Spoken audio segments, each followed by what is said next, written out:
अलवर में एक राजा आए थे, उनका नाम था बख्तावर सिंह।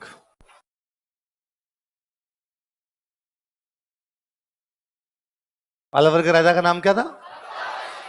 बख्तावर सिंह नाम करके अलवर में एक राजा हुए। एक दिन राजा जंगली सुअर का शिकार करने के लिए गए। अलवर में वैसे भी जंगली सुअर खूब, इसलिए अलवर वाले आंदोलन की समस्या भी जंगली सुअर थे। सुअर का शिकार करने गए, सुअर की गोली मारी, वो मरा नहीं, भाग गया, तो उसके खून टपक रहा था। एक कोई मुस्लिम संत थे, उनके पास से वो निकला, या उनके दरगाह के पास से निकला, तो वहां पे वो खून टपक गया उनका।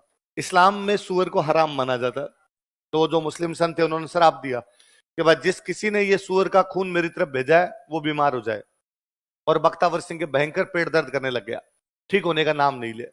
जितने कोई डॉक्टर, ओझा, वैद्य, झाड़ फूंक करने वाले तांत्रिक बुलाने थे बुला लिए, लेकिन फिर भी राजा का पेट दर्द ठीक है। राजा ने कहा भाई क्या बात हुई साहब, वो फलाने मुस्लिम संत के वहां सुअर चला गया, उसका खून वहां गिर गया, तो इसलिए आपको शराब दे दिया गया। राजा ने कहा जब एक मुस्लिम संत शराब दे के मेरा पेट दर्द कर सकता है, तो हिंदुओं में कोई तो एंटीबायोटिक होगी, कोई तो इलाज भी करता होगा। तो वहां एक चारण कवि बैठे थे, उन्होंने कहा साहब एक है, करणी माता है, पर आप अलवर वाले करणी माता को मानते नहीं हो, वो बीकानेर के देशनोक में, उनका नाम लो तो आपका पेट दर्द ठीक हो जाए। बख्तावर सिंह का मानना छोड़ो, मैं तो हाथ जोड़ता हूँ करणी माता के, यदि पेट दर्द ठीक कर दे तो मैं देशनोक जाके आ जाऊंगा। और पेट दर्द ठीक, बोलो करणी माता की। फिर भाई बख्तावर सिंह गए देशनोक। बख्तावर सिंह कहाँ गए? और वहां मंदिर में मूर्ति के ऊपर एक छतरी लगी होती है, वो छतरी बख्तावर सिंह चढ़ा के आए थे। तो करणी माता के देशनोक मंदिर में छत्र किसने चढ़ाया? कहां के राजा थे? लिखो अलवर महाराजा बख्तावर सिंह ने, अलवर महाराजा बख्तावर सिंह,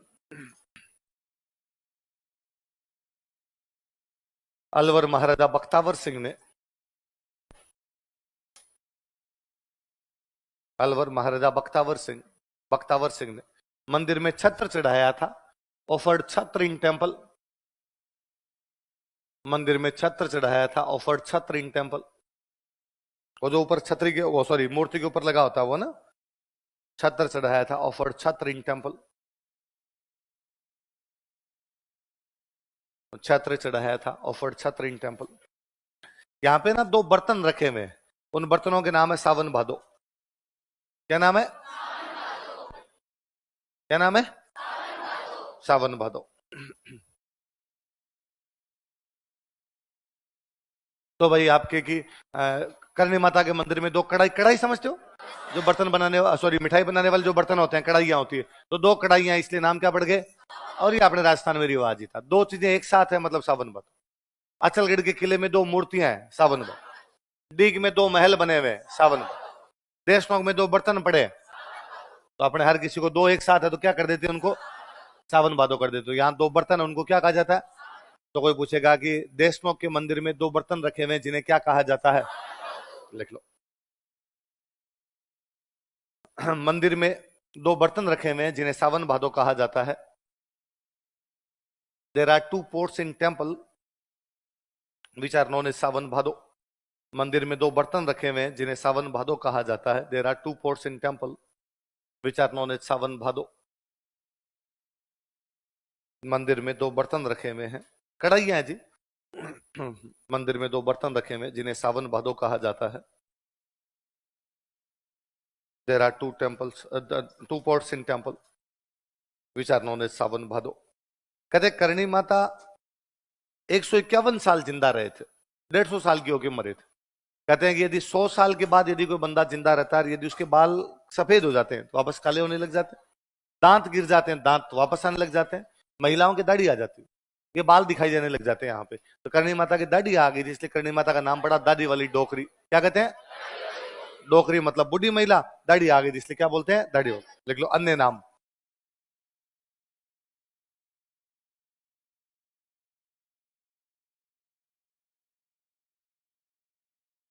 अन्य नाम लिखो, दाढ़ी वाली डोकरी।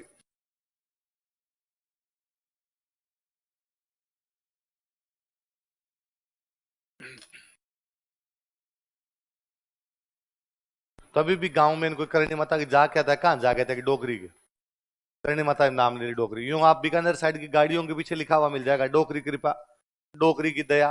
तो डोकरी मतलब वो किसका नाम ले रहे हैं, इसका मतलब बूढ़ी महिला है, बूढ़ी महिला है तो डोकरी नाम पड़ गया, दाढ़ी आ गई इसलिए क्या हो गया, दाढ़ी वाला। करणी माता का प्रतीक माना जाता है चील पक्षी को। कौन से पक्षी को, लिख लो प्रतीक चील। लोकल भाषा में लोग बोलते हैं सांवली, क्या बोलते हैं, सांवली, लिख लो चील। ईगल सिंबल माना जाता है जो चील है।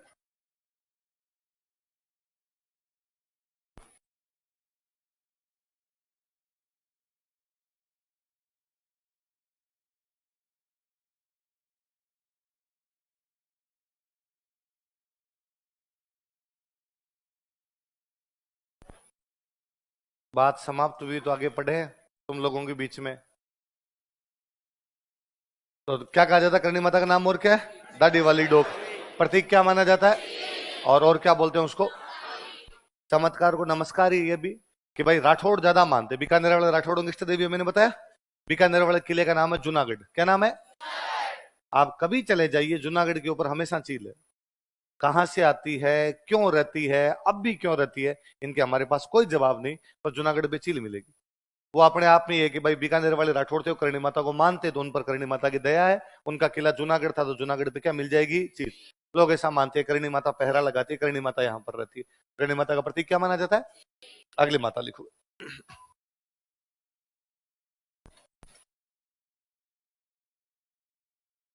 हाँ अभी 2 मिनट रुक जा, लिखो नागणक्षी माता। हाँ हाँ, अलवर में भी करणी माता का मंदिर है, हाँ। तो मुझे बड़ा अचंबा था, मुझे तभी ये बख्तावर सिंह वाली बात पता चली कि मैं एक बार 2009 के आसपास में अलवर गया हुआ था। तो फ्रेंड थे उनके पास रुका हुआ था, नवरात्रे आए उन दिनों में। तो मैंने मेरे उस फ्रेंड को कहा कि यार नवरात्रे हैं, मैं अलवर की कोई लोकल देवी है तो वहां पे हाथ जोड़ के आ जाते हैं। उसने कहा हाँ हमारे यहाँ लोकल देवी करणी माता है। दिमाग खराब है तुम्हारा, करणी माता मैं बीकानेर का हूँ, हमारी है। तुम्हारे अलवर में कहां से है करणी माता। उसने कहा हमारे अलवर में शहर के अंदर पहाड़ के ऊपर शानदार मंदिर है, और पूरा का पूरा अलवर हमारे तो करणी माता के जाता है, इवन अलवर की रॉयल फैमिली जाती है। बोले चलते हैं। हम गए मंदिर में धोख लगा के। मैंने पूछा वहां अलवर वाले लोकल जो लोग थे, भाई करणी माता यहाँ कैसे आई, बीकानेर से अलवर तो डायरेक्ट बस भी नहीं आती, ये पहुंची कैसे इधर तो फिर पता चला था बख्तावर सिंह सूर मारने के लिए गए थे, उन्होंने गोली मारी, इस चक्कर में कांड हुआ, उसके बाद में करणी माता इधर पहुंचे। तो अलवर में तो इस लिखवा है ना, अलवर मरदा बख्तावर सिंह ने छत्र चढ़ाया, फिर वो करणी माता की पूजा भी करने लगे। पूजा करने लगे तो उन्होंने मंदिर भी बनवाए बाद में। अगले माता जी कौन से, कौन सी है, नागेश। हमने पाबूजी पढ़े थे, पाबूजी के पिताजी का नाम पढ़ा था धांधल जी। क्या नाम पढ़ा, और धांधल जी को हमने पढ़ा था कि मारवाड़ के राव दोहड़ के छोटे, राव दोहड़ के छोटे। अच्छा, राजस्थान में राठौड़ों का संस्थापक था, उनका नाम था राव सिंहा। क्या नाम था, राव सिंहा के बेटे हुए थे राव आस्थान। क्या नाम था, और राव आस्थान का बेटा था राव दुहड़। राव दुहड़ मतलब तीसरी पीढ़ी है राठौड़ों की। राजस्थान में पहला सिंहा आया, सिंहा के बाद आस्थान, और आस्थान के बाद दुहड़। कहते दुहड़ जब बच्चा था, छोटा था, तो एक बार अपने ननिहाल गया हुआ था, तो ननिहाल वाले बच्चों के साथ खेल रहा था, तो ननिहाल वाले बच्चों के साथ लड़ाई हो गई, मामा जी वाले बच्चों के साथ में लड़ाई हो गई। तो मामू जी वाले बच्चों ने उसको कहा कि तू है कौन रे, कहां से आए हुए तुम लोग, तेरी शक्ल देख एक तो कितना अजीब सा ही दिखता है, तो हमारे में तेरा ना रंग मिलता है, ना रूप मिलता है, ना तेरे होठ मोटे हैं, तेरा सिर चपटा है, तेरे बाल घुंघराले हैं, कौन और तुम कहां से आए हुए हो। और उसने कहा मैं यहीं का हूं, मैं कोई दूसरा थोड़ी हूं। यहाँ का तो बता तुम्हारी कुलदेवी कौन है। उसने कहा ये तो नहीं पता कुलदेवी कौन, तो फिर पता नहीं कहां कहां से उठ के आ जाते हैं। बच्चा भाग के अपनी माँ के पास गया, माँ को जाकर कि मम्मी ये मामा जी वाले बच्चे मेरे को चिढ़ाते हैं, ये कहते हैं हमारे में तेरी शक्ल नहीं मिलती, तुम पता नहीं कौन लोग हो, कहाँ से आए, तेरा रूप रंग अलग प्रकार का है, तुम्हारी कुल देवी कौन है। तो मम्मी मुझे बताओ हमारी कुल देवी कौन है, हम कहाँ से आए। और मम्मी ने कहा कि बेटा तुम कर्नाटक से आए हो। कहाँ से आए हो, कहाँ से, राठौड़ पहले कर्नाटक रहते थे, राष्ट्रकूट थे, क्या थे, वो राष्ट्रकूट राष्ट्रकूट राष्ट्रकूट राष्ट्रकूट करते करते क्या हो गया। तो मम्मी ने कहा बेटा पहले तुम कर्नाटक में चिंता था चीता चीता करते थे, वहां से चिंता था चीता चीता करते करते कहाँ आ गए, राजस्थान। और तुम कर्नाटक से आए, साउथ इंडियन हो, इसलिए रूप रंग थोड़ा कंपनी कलर चेंज है तुम्हारा। बेटा तुम साउथ इंडियन इसलिए होठ मोटे हैं, सिर चपटे हैं, बाल घुंघराले हैं। और बेटा तुम्हारी कुलदेवी है नागणची माता, कौन सी है, और वो कर्नाटक में है। तो कहां पर है, कर्नाटक में। इसलिए दुवड़ जब बड़ा हुआ तो उसके दिमाग में था कि यार हमारे पास हमारी कुलदेवी नहीं है, वो कर्नाटक जाता है, कर्नाटक से नागणची माता की मूर्ति लाता है। जब वो लेके आया तो कहानी है कि देवी ने कहा कि मैं तेरे साथ वहां तक चलूंगी जहां तक तू बिना पीछे मुड़े जाएगा। कहते वो अपनी राजधानी लाना चाह रहा था, उसकी राजधानी थी खेड़, बलोत्रा में एक जगह खेड़, कौन सी जगह, वो खेड़ लाना चाह रहा था। पर रास्ते में खेड़ से पहुंचने से पहले पहले उसको अंधेरा हो गया, तो एक पहाड़ पे रात को रुकता है। सुबह जब वो चलने लगा तो उसे दृष्टि भ्रम हुआ, भूल गया कि आगे जाना है पीछे जाना है, गलती से उसने पीछे की तरफ देख लिया। देवी ने कहा कि अब मैं आगे नहीं जाऊंगी, अब इस पहाड़ पे ही रुकूंगी। बाद में दोहड़ ने उस पहाड़ पे ही मंदिर बनवाया, नागनेची माता का मंदिर बना, इसलिए गांव का नाम है नागाना। क्या नाम है? पहले डिस्ट्रिक्ट बाड़मेर लगती थी, अब बालोतरा हो गई। लिखो। हाँ, अरे तू लिख ले रे, मन ने खेत है, क्या करेगा, कौन सा जा क्या रहे तू। नागना नागना बालोतरा मंदिर, नागना बालोतरा।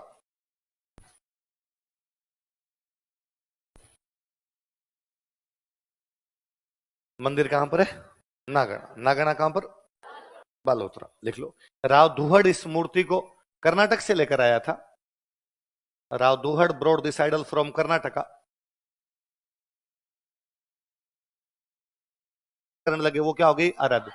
तो राठौड़ों की कुलदेवी तो कौन सी? नागणची माता। बीकानेर वाले राठौड़ बीकानेर गए तो करणी माता को भी मानने लगे, इसलिए करणी माता उनकी इष्ट देवी क्या है, या उनको आप आराध्य देवी भी कह सकते हो, पर उनकी कुलदेवी कौन सी है? सारे राठौड़ों की कुलदेवी कौन सी? फिर आप अन्य जाके किसी दूसरी देवी को मानो, वो कैसे हो जाए आपके इष्ट देवी। इसका मतलब है कुल देवी एक होती है, इष्ट देवियां अलग अलग होती है। इसका मतलब कुल देवी कंपलसरी है, इष्ट देवी ऑप्शनल है। आप दो तीन, मुझे चार देवियां अच्छी लगती है, मैं चार देवियों की पूजा करूं, चार मेरी इष्ट देवियां, मैं चार की पूजा करता हूं, मतलब चार की आराधना करता हूं, तो चार मेरी क्या हो गई? आराध्य। फिर मेरी कुल देवी जो मेरे कुल की होगी वो होगी। तो कुल देवी राठौड़ों की कौन सी? पल्ले पड़ी बात। मूर्ति कौन लेके आया? कहां से लेके आया? देखो अन्य नाम, एक नाम और है चक्रेश्वरी, अन्य नाम चक्रेश्वरी माता।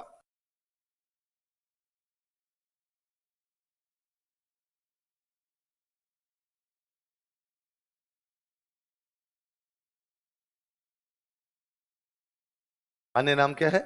चक्रेश्वरी माता। जोधा ने जब जोधपुर बसाया तो जोधा राठौड़ थे, राठौड़ थे तो जोधपुर में नागणसी माता का मंदिर बनाया। राठौड़ की कुलदेवी कौन है? नागणसी माता। बनवाते हैं भाई, लिखो। राव जोधा ने मेहरानगढ़ में नागणसी माता का मंदिर बनवाया था। जोधपुर वाला किला कौन सा है? Mehrangarh. Rao Jodha built Nagnasi Mata temple in Mehrangarh. Rao Jodha ने मेहरानगढ़ में नागणसी माता का मंदिर बनवाया था। Rao Jodha built temple of Nagnasi Mata in Mehrangarh. Rao Jodha ने मेहरानगढ़ में नागणसी माता का मंदिर बनवाया था। Built temple of Nagnasi Mata in Mehrangarh. और जो बीकानेर वाली जो नागणसी माता की मूर्ति है उसमें माता जी के 18 हाथ है। कितने हाथ है? लिख लो कोष्टक में 18 भुजा। कोई पूछेगा 18 भुजाओं की मूर्ति कहां पर है, तो कहां पर है? 18 भुजा, 18 हैंड्स। तो राठौड़ों की कुल देवी तो कौन सी? नागणसी माता। बीकानेर वाले बीकानेर गए तो उनकी इष्ट देवी कौन सी? करणी माता। अगले माता जी लिखो। जीर्ण माता।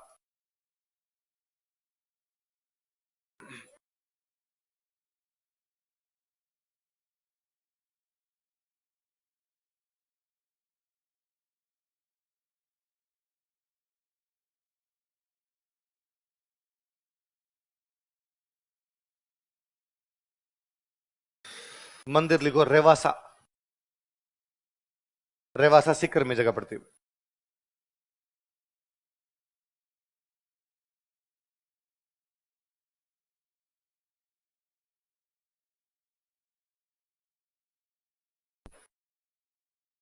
मंदिर कहां पर है? रेवासा। रेवासा कहां पड़ता है? चौहानों में एक राजा हुआ था, उसका नाम था पृथ्वीराज फर्स्ट। क्या नाम था? पृथ्वीराज फर्स्ट। इसका एक सामंत था, उसका नाम था हट्टड़ मोहिल। क्या नाम था? मोहिल चौहानों की एक ब्रांच होती है। उस हट्टड़ मोहिल ने इस मंदिर का निर्माण करवाया। चौहानों का राजा कौन था? पृथ्वीराज फर्स्ट। चौहानों में 3 पृथ्वीराज हुए थे। जिस पृथ्वीराज चौहान को आप जानते हो थर्ड है, तो कौन सा है? थर्ड।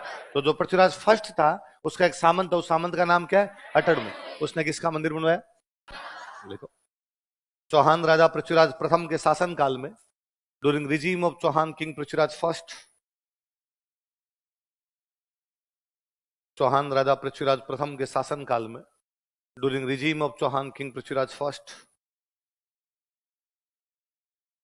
चौहान राजा पृथ्वीराज प्रथम के शासन काल में, during regime of Chauhan king Prithviraj first, Chauhan राजा पृथ्वीराज प्रथम के शासन काल में हट्टड़ मोहिल ने इस मंदिर का निर्माण करवाया था। Hattad Mohil built this temple. Hattad Mohil ने इस मंदिर का निर्माण करवाया था। Hattad Mohil built this temple. Hattad Mohil ने इस मंदिर का निर्माण करवाया था। Hattad Mohil built this temple. किसने निर्माण करवाया था? हट्टड़ मोहिल। इसका मतलब चौहान इन माता जी को मानते हैं। लिखो चौहान वंश की इष्ट देवी, tutelary deity of Chauhan dynasty. Chauhan वंश की इष्ट देवी, tutelary deity of Chauhan dynasty. Chauhan वंश की इष्ट देवी, tutelary deity of Chauhan dynasty. Chauhan वंश की इष्ट देवी। कहते हैं कि जब चौहान यहां रहते, इस इलाके में चौहानों का राज था, सांबर के आसपास के सारे इलाके में, तो चौहान उनका भाई इस मंदिर में जितना भी घी लगेगा वो हम बेचेंगे। तो जो भी राजा बनता वो मंदिर का घी का पूरा प्रबंध करता। चौहान जब कमजोर पड़े तो अपने इस इलाके में राजा आ गए थे कछवाहा। कौन से आ गए? कछवाहों ने कहा भले ही भाई चौहान इनकी पूजा करते थे पर घी का प्रबंध तो हम ही कर देंगे, हम भी माता जी की पूजा कर लेंगे, कोई बात नहीं। तो बाद में घी कौन बेचने लगे? कछवाहा। कुल मिला कहने का मतलब है जो भी इस इलाके में सेंट्रल पावर रही, पहले सेंट्रल पावर चौहान थे और बाद में सेंट्रल पावर कौन आ गई? कछवाहा। वो इस मंदिर का क्या बेचते थे? देखो, केंद्रीय सत्ता द्वारा, सेंट्रल पावर, केंद्रीय सत्ता द्वारा, सेंट्रल पावर, केंद्रीय सत्ता द्वारा मंदिर का घी भेजा जाता था। Sent ghee for temple. Central power sent ghee for temple. केंद्रीय सत्ता द्वारा मंदिर का घी भेजा जाता था। कहते हैं बार औरंगजेब ने अपने सैनिकों को आदेश दिया कि जाओ मंदिर तोड़ दो। औरंगजेब उन दिनों में मंदिर तोड़ ही रहा था। तो उसके सैनिक जब मंदिर तोड़ने के लिए ऊपर जा रहे थे तब अचानक एक जगह से मधुमक्खियां निकली। क्या निकली? और औरंगजेब के सैनिकों पे छागी काट काट कर औरंगजेब के सैनिकों को आंधा कर दिया। ऐसे बेचारों ने, ऐसे आगे जाया जाए न पीछे जाया जाए, भागे जैसे तैसे वहां से, और हाथ जोड़ेगी डोकरी, आज के बाद तेरे मंदिर तोड़ने के लिए कभी भी आएंगे। औरंगजेब ने हाथ जोड़ेगी, माता जी मैं तो तेरे आगे छत्र चढ़ा के जाऊंगा। क्या चढ़ा के जाऊंगा? एक बार तू ये मधुमक्खियों का प्रकोप रोक। तो माता जी ने मधुमक्खियां छोड़ दी, इसलिए माता जी का नाम पड़ा मधुमक्खियों की देवी। क्या कहा जाता है? देख लो, मधुमक्खियों की देवी, डाइटी ऑफ हनी बीज या गोडेज ऑफ हनी बीज, मधुमक्खियों की देवी, मधुमक्खियों की देवी। बाद में औरंगजेब क्या चढ़ा के गया यहाँ पे? छत्र। लिख लो, औरंगजेब ने मंदिर में छत्र चढ़ाया था। औरंगजेब ऑफर्ड छत्र इन टेम्पल। औरंगजेब ने मंदिर में छत्र चढ़ाया था। करनी माता वाले में तो कौन चढ़ा के गए? तार लगा के लिखो, 2010 के प्री का क्वेश्चन है। जीण माता का लोकगीत सबसे लंबा है। Folk song of Jeen Mata is longest. Jeen Mata का लोकगीत सबसे लंबा है। Folk song of Jeen Mata is longest.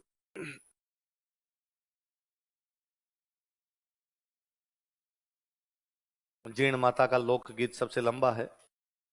Folk song of Jeen Mata is longest. जोगी ऐसे होते हैं जो अपने कान कटवा के रखते हैं ना, कान में कट लगा के रखते, कन फटे जोगी। क्या बोलते हैं उनको? कन फटे जोगी, कान छिदवा के रखते हैं। वो कन फटे जोगी इनका ये गीत गाते हैं तब दो वाद्य यंत्र बजाते हैं, डमरू और सारंगी। कौन कौन से? डमरू तो शिव जी वाला, जोगी शिव जी की पूजा करते हैं, तो डमरू तो रखते हैं। एक वाद्य यंत्र है, कौन सा है? सारंगी। तो कौन कौन से दो वाद्य यंत्र? कौन गाते हैं इनका गीत? ये कनपटे जोगी। कौन से वाद्य यंत्रों के साथ? लिखो, कनफटे जोगी डमरू व सारंगी के साथ यह गीत गाते हैं। Kanphate Jogi sing this song with musical instruments name damru and सारंगी।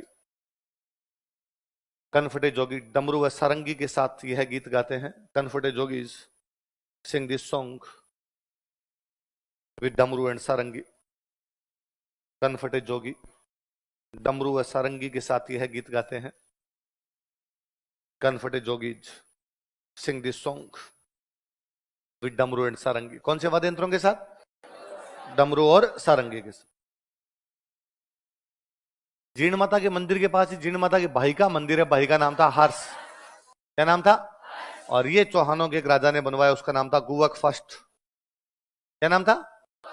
देखो, इस मंदिर के पास नियर दिस टेम्पल, इस मंदिर के पास। तुम क्यों नहीं लिख रही? हाँ, लिखा हुआ है, बता कहां लिखा हुआ? कनफटे जोगी डमरू व सारंगी के साथ बजाते हैं।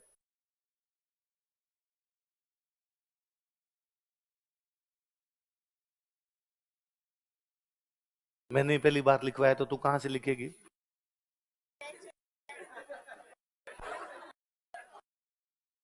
लिखो, क्या लिखा है? इस मंदिर के पास near this temple Jeen Mata के भाई हर्ष का मंदिर which was built by Chauhan king Guvak first.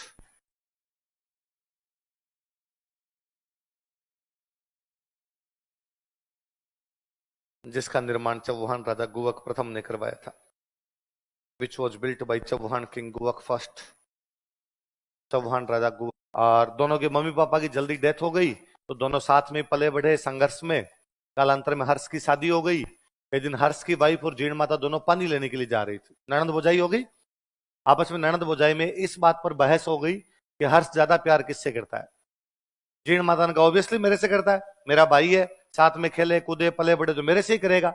हर्ष की वाइफ ने कहा कि कुछ गलत फहमियां समय रहते दूर हो जानी चाहिए।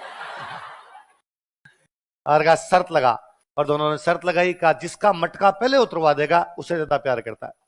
दोनों लेके आई, मटका लेके आई, सिर पे मटके रखे, दोनों बराबर खड़ी हो गई। आगे आवाज लगे हर्ष हमारे मटके उतरवा दो। हर्ष साहब की तरह थोड़े भोले थे, उन्होंने आगे अपनी वाइफ का मटका पहले उतरवा दिया। इस बात पे जीण माता है वो नाराज हो गए। वो यहाँ पर इस रेवासा वाली पहाड़ी पे आके बैठ गए। हर्ष को पता चला, हर्ष उनको मनाने के लिए आए। जीण माता नहीं गए तो वो पास वाली पहाड़ी पे बैठ गए। दोनों भाई बहनों ने ये तपस्या की। कालांतर में इन्हीं पहाड़ियों पर दोनों के मंदिर बना दिए गए। एक दूसरे की तरफ पीठ करके बैठे हैं, मतलब नाराज है एक दूसरे से। लड़कों समझ गए ना? बताने की आवश्यकता नहीं है। मटका कैसे उतरना जान गए? चलो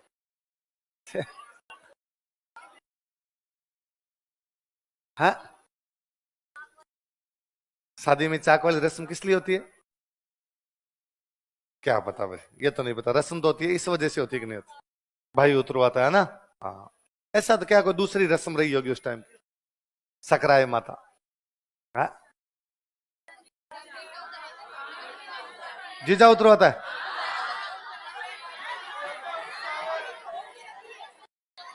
हाँ, बहनों ही होता है। हाँ, अपनी पत्नी का तो। अच्छा, गड़बड़ा गया तेरा मामला। अलग अलग अलग अलग जगह अलग अलग। चल आगे लिखो अपने सकराए माता। ये तुम लड़के लड़कियां तय कर लेना आपस में। मंदिर लिखो उदयपुर वाटी।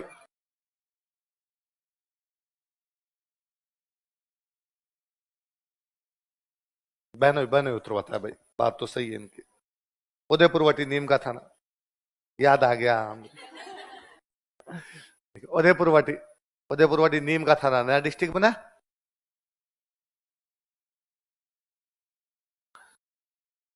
चौहान जीण माता की पूजा करते तो जीण माता चौहानों की इष्ट देवी। चौहान सकराय माता की भी पूजा करते थे, ये भी उनकी इष्ट देवी। लिख लो, चौहान वंश की इष्ट देवी। Tutelary deity of Chauhan dynasty. Chauhan वंश की इष्ट देवी, tutelary deity of Chauhan dynasty. एक जाति होती है खंडेलवाल, ये भाई खंडेल वालों की कुल देवी है। लिखो, खंडेल वालों की कुल देवी